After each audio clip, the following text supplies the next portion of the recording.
가을비가 쏟아지는 묘지에서 10살 남짓 보이는 여자아이가 무덤을 끌어안고 울고 있었습니다. 아빠, 나 1등 했어. 수학대회에서 1등 했다고. 아이가 상장을 비석에 비비며 울부짖었습니다. 그 순간 고급스럽게 차려입은 중년 부부가 우산을 든 채 그 모습을 목격했습니다. 남자의 얼굴이 창백하게 변했고 여자는 믿을 수 없다는 듯 손으로 입을 막았습니다. 저 아이가 어떻게 죽은 아들과 똑같은 얼굴의 아이. 그런데 왜 남의 무덤 앞에서 아빠라고 부르는 걸까요? 이 놀라운 반전의 전체 이야기가 궁금하시다면 잠시만 구독 버튼을 눌러주세요. 매일 전해드리는 숨겨진 진실과 감동의 이야기, 알림 설정까지 해두시면 새로운 이야기를 놓치지 않으실 거예요. 10년 전, 그러니까 아이가 태어나기도 전의 일로 거슬러 올라갑니다. 작은 과일 가게 2층 단칸방. 10살 소녀가 빛바랜 사진을 보고 있었습니다. 환하게 웃고 있는 남자. 하지만 소녀는 그 사람을 단 한 번도 만난 적이 없었습니다. 남자는 환하게 웃고 있었지만 그 미소는 소녀에게 전해지지 않습니다. 며칠 후 학교, 아버이날 미술 시간이었습니다. 오늘은 부모님 얼굴을 그려볼 거예요. 교실이 떠들썩해졌습니다. 하지만 박지아만 연필을 든 손이 멈췄습니다. 엄마 얼굴은 금방 그렸습니다. 하지만 아빠 얼굴 차례가 되자 손이 떨렸습니다. 소녀는 책가방에서 몰래 가져온 아빠 사진을 무릎 위에 올려놓았습니다. 사진을 힐끗힐끗 보며 조심스럽게 선을 그었습니다. 옆자리 친구가 고개를 삐죽 내밀더니 물었습니다. 지아야, 너 왜 사진 보고 그려? 순간 소녀의 몸이 굳었습니다. 친구가 재빨리 사진을 낚아챘습니다. 주변 아이들이 하나둘 고개를 돌렸습니다. 소녀의 눈가가 붉어졌습니다. 아빠 얼굴 몰라? 친구가 사진을 높게 들며 큰 소리로 말했습니다. 김민수, 당장 지아에게 돌려주도록 하세요. 선생님의 호통에 교실이 순간 조용해졌습니다. 그 침묵이 오히려 더 아팠습니다. 소녀는 눈물이 날 것 같아서 입술을 꽉 깨물었습니다. 집으로 돌아와 서랍을 열었습니다. 전국 수학경시대회 상장이 보관되어 있었습니다. 상장을 꺼내 아빠 사진 앞에 놓았습니다. 아빠, 나 1등 했어. 전국에서 1등이야. 자랑하고 싶어? 대답은 없었습니다. 소녀는 상장과 사진을 품에 안고 조용히 울었습니다. 밤이 되었습니다. 소녀는 엄마 몰래 핸드폰으로 아빠 이름을 검색했습니다. 교통사고로 사망한 대양건설 후계자 최도훈이라는 제목의 뉴스 기사와 묘역 사진이 있었습니다. 소녀는 그 주소를 메모장에 적었습니다. 언젠가 꼭 가보리라 다짐하며 상장을 다시 서랍 깊숙이 넣었습니다. 아빠한테 직접 보여드리고 싶었습니다. 한 번도 본 적 없지만 그래도 아빠니까요. 그로부터 며칠 후였습니다. 가을비가 내리는 토요일 아침, 소녀는 엄마 몰래 집을 나섰습니다. 손에는 상장과 메모장에 적어둔 묘지 주소가 들려 있었습니다. 버스를 2번이나 갈아탔습니다. 묘지에 도착했을 때는 이미 빗줄기가 굵어진 뒤였습니다. 소녀는 우산도 없이 비를 맞으며 묘역 안으로 들어갔습니다. 커다란 대리석 비석들이 줄지어 서 있었습니다. 하나하나 이름을 확인하며 걸었습니다. 빗물이 옷을 적셔도 개의치 않았습니다. 그저 아빠를 찾아야 한다는 생각뿐이었습니다. 마침내 아빠 이름이 새겨진 비석 앞에 섰습니다. 사진으로만 보던 그 무덤이었습니다. 소녀의 가슴이 두근거렸습니다. 한 번도 만난 적 없는 아빠가 여기 계신다는 사실이 믿기지 않았습니다. 소녀는 무릎을 꿇고 비석을 2팔로 꼭 끌어안았습니다. 차가운 대리석의 감촉이 뺨에 닿았습니다. 손에 든 상장을 비석에 비비며 울음을 터뜨렸습니다. 아빠 나 1등 했어. 수학대회에서 1등 했다고. 빗소리만이 대답을 대신했습니다. 학교에서 다들 아빠 얘기하는데 나만 못해. 아빠 얼굴도 모르냐고 친구들이 물어봤어. 나 너무 창피했어. 그때였습니다. 인기척이 느껴졌습니다. 소녀가 고개를 들자 검은 우산을 쓴 중년 부부가 서 있었습니다. 중년 여자가 소녀를 보자마자 손으로 입을 막았습니다. 그녀의 얼굴이 새하얗게 질렸습니다. 남자도 믿을 수 없다는 표정으로 소녀를 바라봤습니다. 여보, 저 아이 도훈이랑. 여자의 목소리가 떨렸습니다. 남자가 재빨리 여자의 팔을 붙잡으며 입을 막았습니다. 두 사람의 눈빛에는 충격과 혼란이 가득했습니다. 소녀는 낯선 어른들을 경계하며 상장을 품 안에 숨겼습니다. 그리고 비석을 보호하듯 팔을 벌렸습니다. 누구세요? 여기 우리 아빠 무덤인데 왜 보세요? 남자가 한 걸음 다가왔습니다. 그의 얼굴에는 복잡한 감정이 스쳐 지나갔습니다. 내가 이 무덤이 아빠 무덤이라고? 네, 여기 우리 아빠 있어요. 저리 가요. 여자가 떨리는 목소리로 물었습니다. 아가, 내 이름이 뭐니? 엄마는 어디 계셔? 엄마는 어디 계셔? 왜요? 왜 그걸 물어봐요? 소녀가 겁을 먹고 뒷걸음질 쳤습니다. 비에 젖은 신발이 진흙 위에서 미끄러졌습니다. 남자가 뒤에 서 있던 비서에게 낮은 목소리로 말했습니다.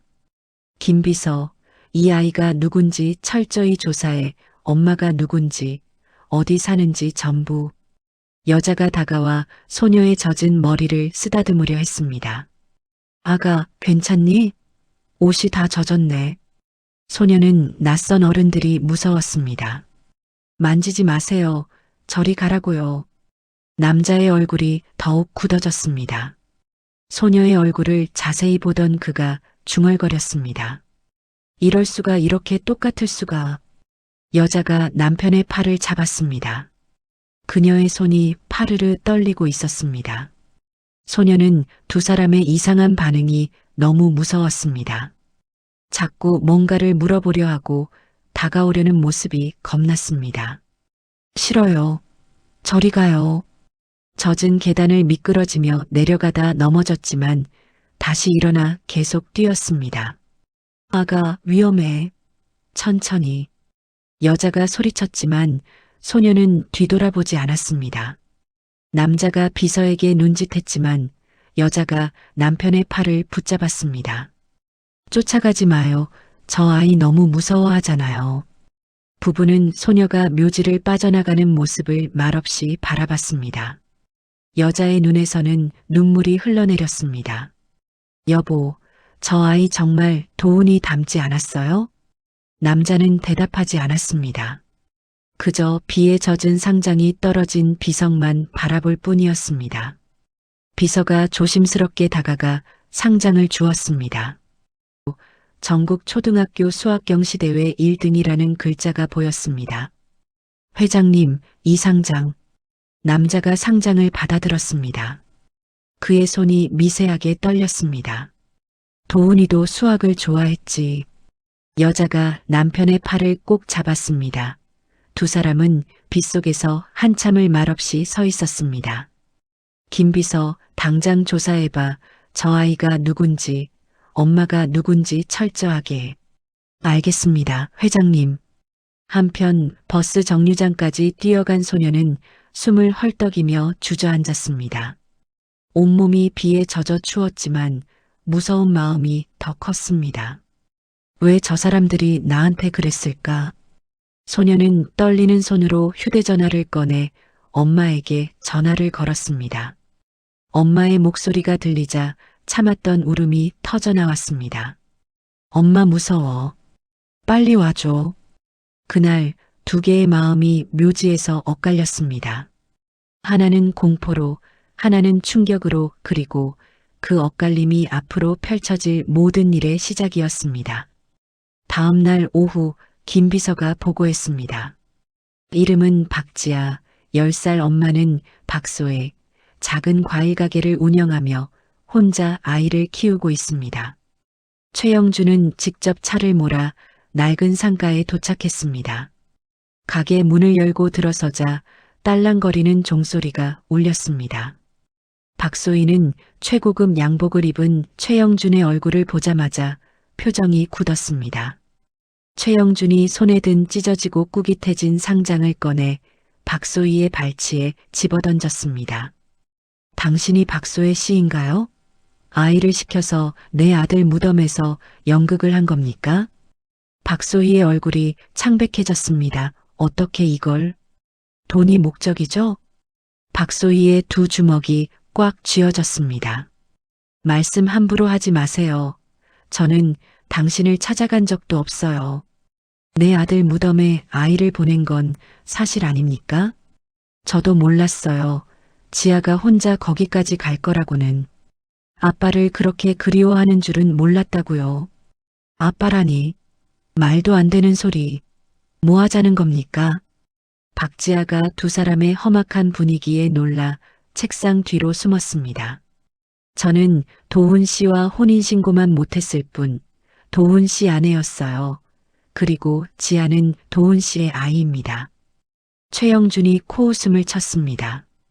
사기극도 정도껏 쳐야지 어디서 감히 대양건설을 상대로. 박소희가 떨리는 손으로 낡은 사진을 꺼냈습니다. 젊은 최도훈이 박소희의 배를 쓰다듬고 있는 사진. 이것도 사기인가요? 최영준은 사진첩을 거칠게 바닥에 내던졌습니다. 요즘 세상에 사진 하나 조작하는 게 어려운 줄 압니까? 최영준이 차갑게 경고했습니다. 다시는 내 아들 무덤에도 대양건설 근처에도 나타나지 마시오. 한 번만 더 이런 일이 일어난다면 법적으로 대응하겠습니다. 박소희의 얼굴이 모욕감으로 새하얗게 질렸습니다. 박지아가 울음을 터뜨리며 박소희의 다리를 붙잡았습니다. 엄마, 무서워. 저 아저씨 누구야? 내 아들 최도훈은 10년 전에 죽었습니다. 그리고 내 손녀는 이 세상에 존재하지 않아요. 최영준은 차갑게 돌아섰고 가게 문이 쾅 닫혔습니다. 박소희는 그 자리에 주저앉아 흩어진 사진과 상장을 끌어안고 오열했습니다. 엄마, 저 아저씨가 우리 아빠야? 박소희는 대답할 수가 없었습니다. 그저 딸을 더 꽉 껴안을 뿐이었습니다. 이틀 후 한미라는 남편 몰래 박지아의 초등학교 앞에 서 있었습니다. 가을 햇살이 따스하게 내리쬐는 오후였지만 한미란의 마음은 복잡했습니다. 승용차 안에서 밖을 바라보는 그녀의 심장이 빠르게 뛰고 있었습니다.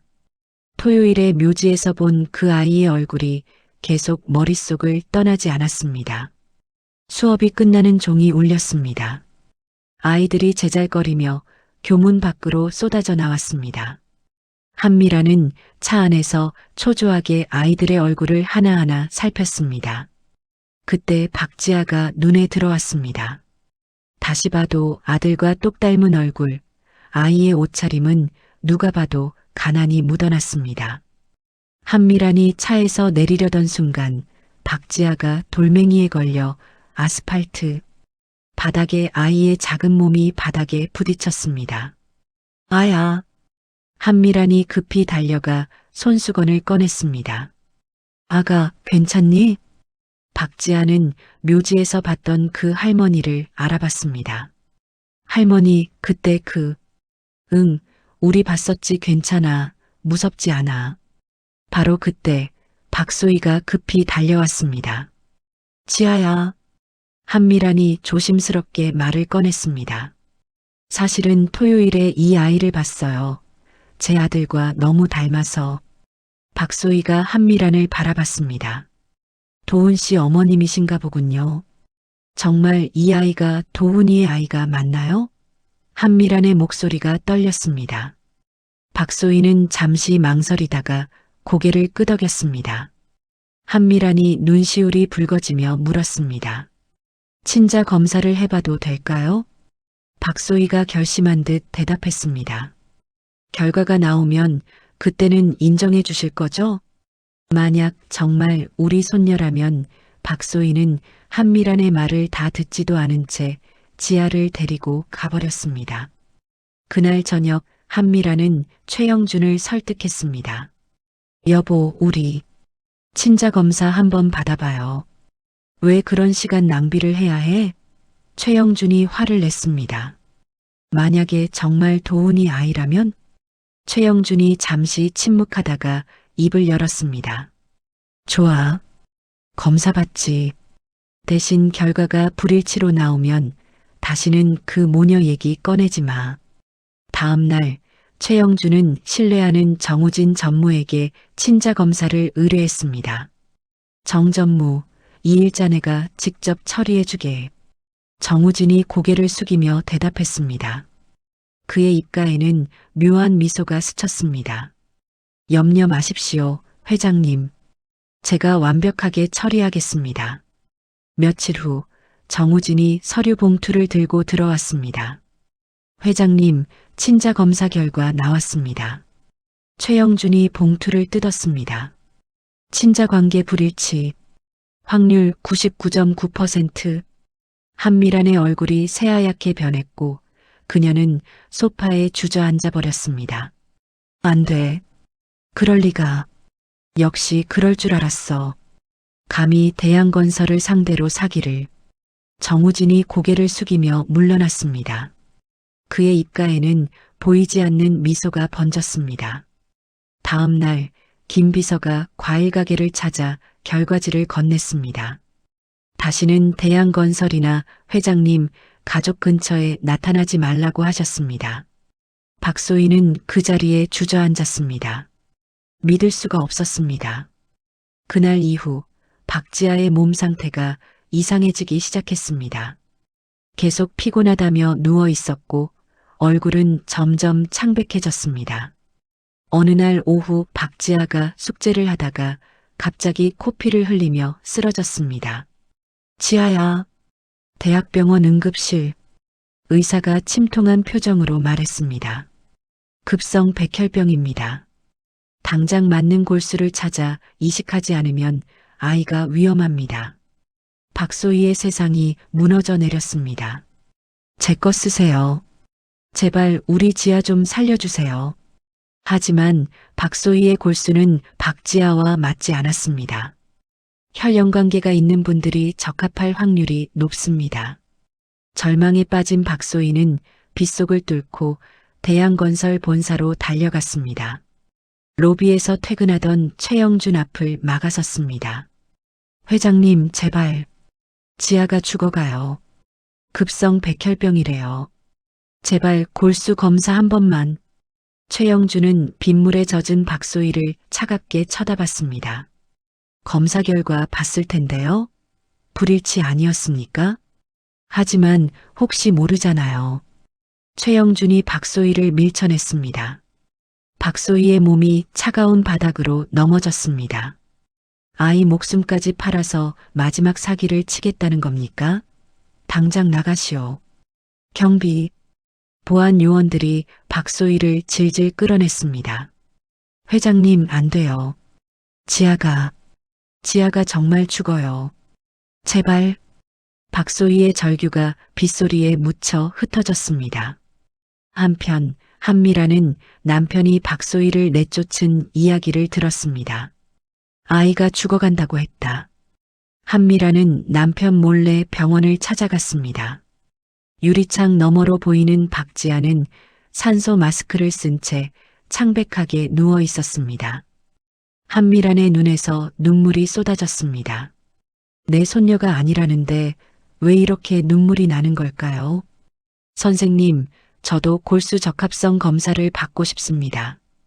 할아버지 쪽이 오시면 적합률이 더 높을 수 있습니다.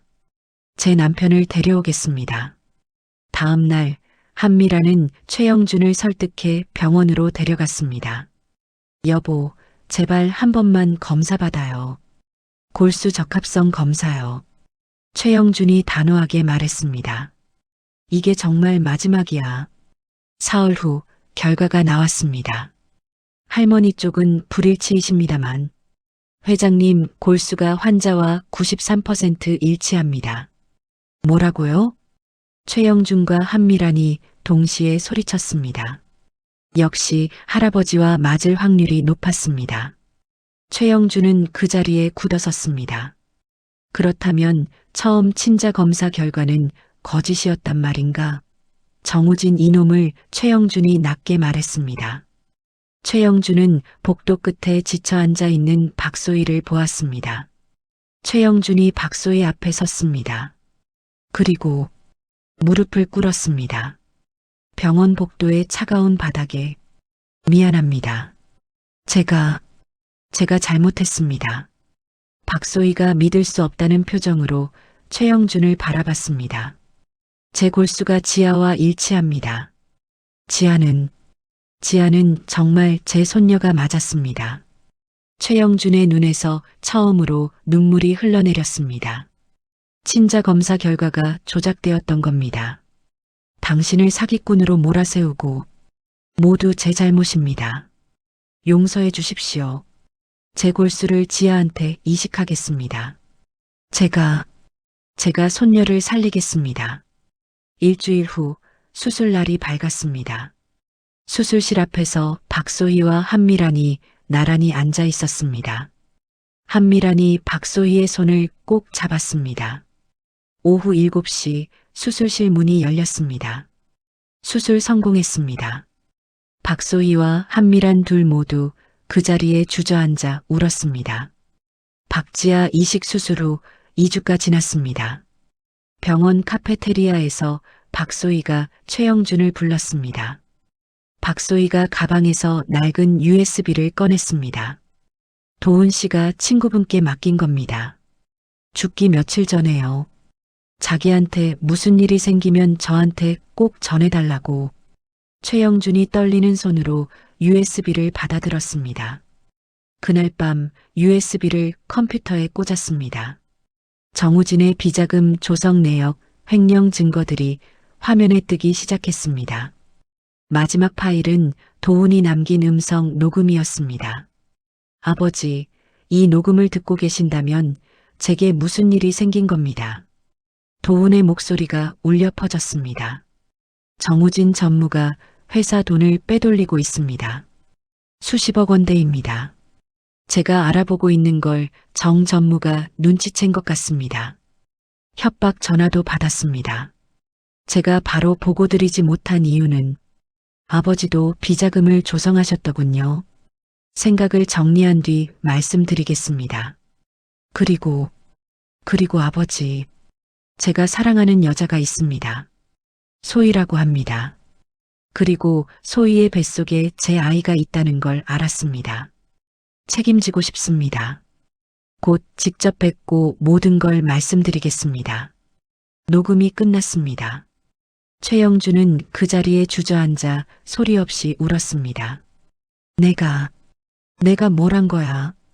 사흘 후 해외로 도주하려던 정우진과 최영준이 공항에서 마주 섰습니다. 왜 그랬나? 도훈 도련님이 제 비리를 알아냈습니다. 수십억을 빼돌린 걸요. 그리고 도훈 도련님처럼 정직한 사람이 후계자가 되면 저는 끝이었습니다. 그래서 내 아들을 죽였나? 직접 손을 쓴 건 아닙니다. 다만 사고가 나도록 유도했을 뿐이죠. 그리고 손녀가 나타났을 때도 검사를 조작했습니다. 손녀가 인정받으면 도훈 도련님의 일이 수면 위로 떠오를 테니까요. 경찰이 정우진의 손에 수갑을 채우자 정우진이 덧붙였습니다. 저만 나쁜 건 아니죠. 아마 도훈 도련님도 아셨다죠? 그날 밤 최영준은 한미란과 마주 앉았습니다. 모든 걸 밝히려고 해. 도훈의 죽음, 정우진의 범죄, 그리고 내가 은폐한 것들까지 전부. 당신도 뭘 은폐했다는 거죠? 회사는 어떻게 되는데요? 무너지겠지. 하지만 그게 맞는 일이야. 도훈이한테도 지아한테도. 며칠 후 대양건설 본사 로비에서 최영준은 수십 명의 기자들 앞에 마주 섰다. 국민 여러분께 사죄드립니다. 10년 전 제 아들 최도훈이 회사 비리를 조사하다 살해당했습니다. 저는 오늘부로 대양건설 회장직에서 사퇴하겠습니다. 최영준이 90도로 허리를 숙여 사죄했습니다. 2년의 시간이 흘렀습니다. 가을 아침 교도소 정문이 열렸습니다. 최영준이 천천히 걸어 나왔습니다. 할아버지, 건강하게 자라 12살이 된 박지아가 달려왔습니다. 우리 지아, 이렇게 컸어? 최영준이 지아의 머리를 쓰다듬으며 말했습니다.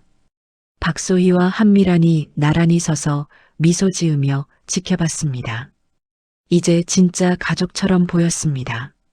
네 사람은 낡은 소형차를 타고 서울 변두리의 작은 아파트로 향했습니다. 여기가 우리 집? 네. 3층이에요. 엘리베이터도 없지만 따뜻해요. 집에 들어서자 좁은 공간이 펼쳐졌습니다. 한쪽에는 박소희의 과일 가게 상자들, 다른 쪽에는 박지아의 책상과 상장들. 할아버지, 저 이번에도 수학 경시 대회 1등 했어요. 우리 지아가 아빠 닮아서 똑똑하구나. 그날 저녁 작은 식탁에 네 식구가 둘러앉았습니다. 한미란이 끓인 된장찌개가 식탁에 올려져 있었습니다. 당신이 요리도 해? 맛있는데. 거짓말. 할머니 요리는 맨날 싱거워요. 아, 그리고 오늘 친구들에게 우리 아빠에 대해 말해줬어요.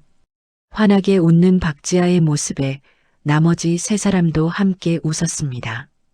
토요일 오후 공원에서 최영준은 박지아에게 자전거 타는 법을 가르쳤습니다. 할아버지, 손 놓지 마세요. 괜찮아. 할아버지가 잡고 있어. 할아버지, 이제 손 놔도 돼요. 최영준이 조심스럽게 손을 놓았습니다. 박지아가 혼자 힘으로 달렸습니다. 아이의 웃음소리가 공원에 울려 퍼졌습니다.